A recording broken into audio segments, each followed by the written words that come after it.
Hello friends and welcome back to another video.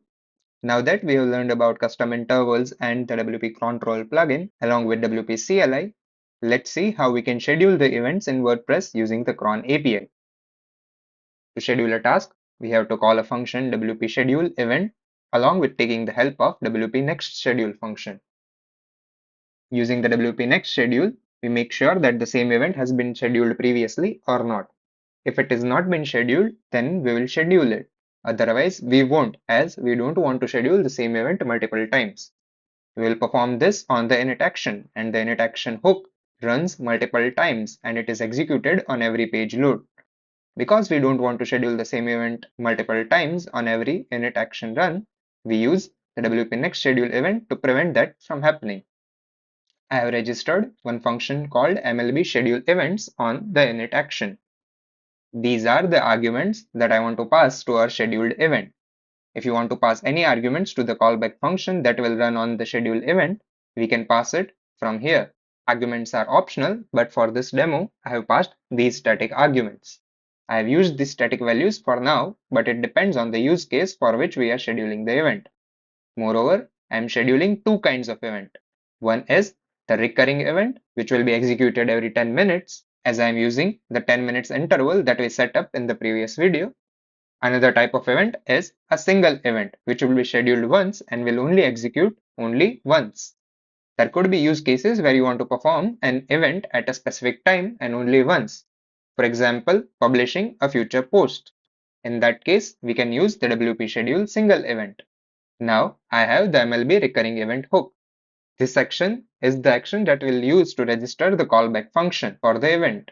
The WP next schedule will retrieve the next timestamp for that event. If an event has already been scheduled, it will return the timestamp. That means that this particular event has already been registered, but if nothing is registered, we will schedule the event.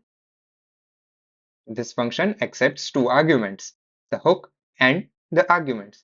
There could be chances that we are scheduling an event with the same hook, but different arguments. In that case, your event will be different and scheduled based on the arguments because the event has been scheduled on the same hook but with different arguments. So that means these instances are different and it's considered as a different event. That's why I have passed these arguments here.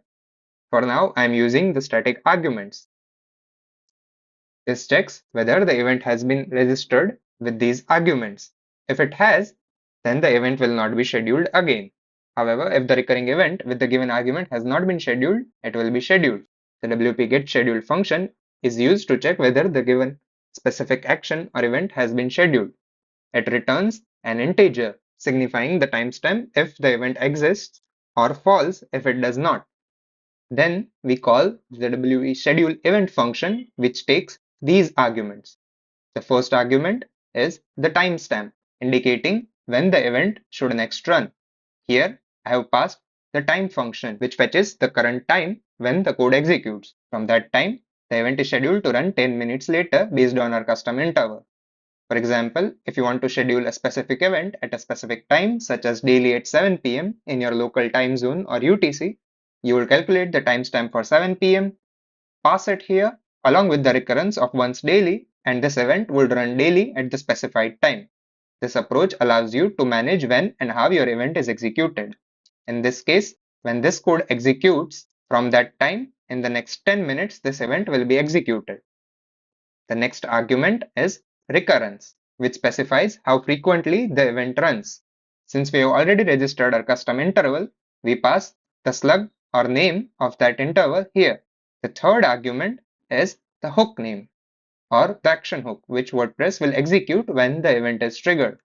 When this event is run, WordPress uses do action to execute the corresponding action. I have named the hook MLB recurring event. Later, I will also register a callback function to this action hook. Note that this is an action hook, not a filter. The fourth argument is the arguments. It is optional and allows us to pass an array of arguments to the callback function. Each value in the array is passed to the callback as an individual parameter. By default, this is an empty array. For example, if we pass value 1 and value 2, these will be passed as separate arguments to the callback function, registered for the MLB recurring event action. Any type of arguments can be passed this way. The fifth argument is WP error, which specifies whether a WP error object should be returned on failure. By default, this is false. If you want to handle errors more explicitly, you can set it to true. This function will check the provided interval and determine whether the event has already been registered and scheduled. If it is not, then it will prepare the event with the hook, timestamp, schedule, arguments, and interval, and other parameters, and then schedule it. Before scheduling, WordPress applies the filter pre-schedule event, which allows us custom handling of the scheduling process. If this filter returns a non-null value, the scheduling process stops, indicating that the event is being managed differently or we have scheduled our own. This can be done if we are doing some different implementation, that is custom implementation.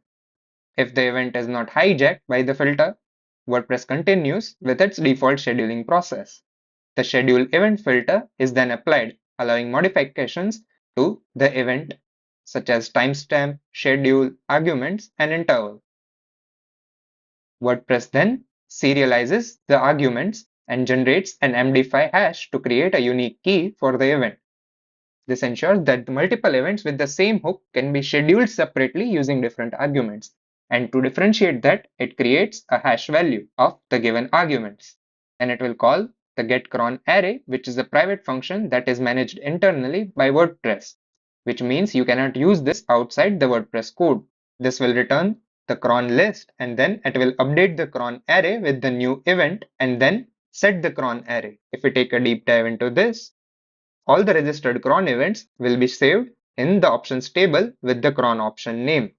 And there is a version, that is the static version, has been set.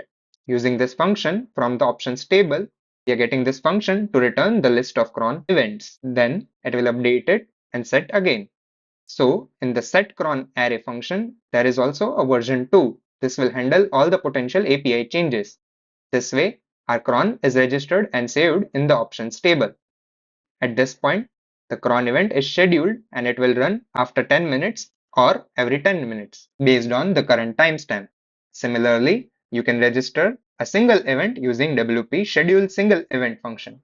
Unlike recurring events, single event don't accept a recurrence or interval argument because they run only once.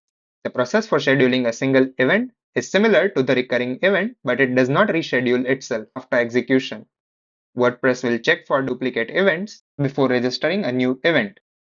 Then it will create a unique key based on the arguments, check the timestamp, and then update the cron array.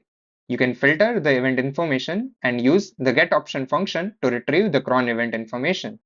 For example, you can filter all this event information on the init hook and use the get option function to get a list of the cron information saved as the cron option in the WP options table to see a list of scheduled events including the timestamp, hook, name, and arguments. If I reload this here, you can see how the cron events have been saved in the options table. The first is the timestamp at which these events needs to be run. The value of the first nested array is the hook name on which our callback has been registered. It has another array with the key being the hash that has been generated based on these values of the arguments. This array will have information such as when is this event scheduled to be run, along with the argument. Since this is a single event, it doesn't have any more values in this array.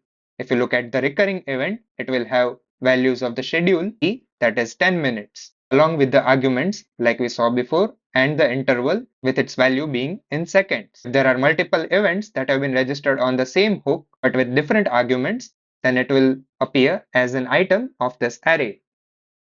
So here, the first argument is the timestamp. If you call this, you will see the code in the WordPress Cron PHP file in the WordPress codebase. This function simply checks an event for a specific hook to be executed at a specified interval. This code will check if the event has been scheduled or not. If the event has already been scheduled, then it will return false. In my example, this code won't be executed because I have already scheduled the event, so this code won't run again. This way you can schedule a recurring event and a single event. The next step is to register callback function for that scheduled event, and we will see the output logs. Thanks for watching. See you in the next one. Jai WordPress!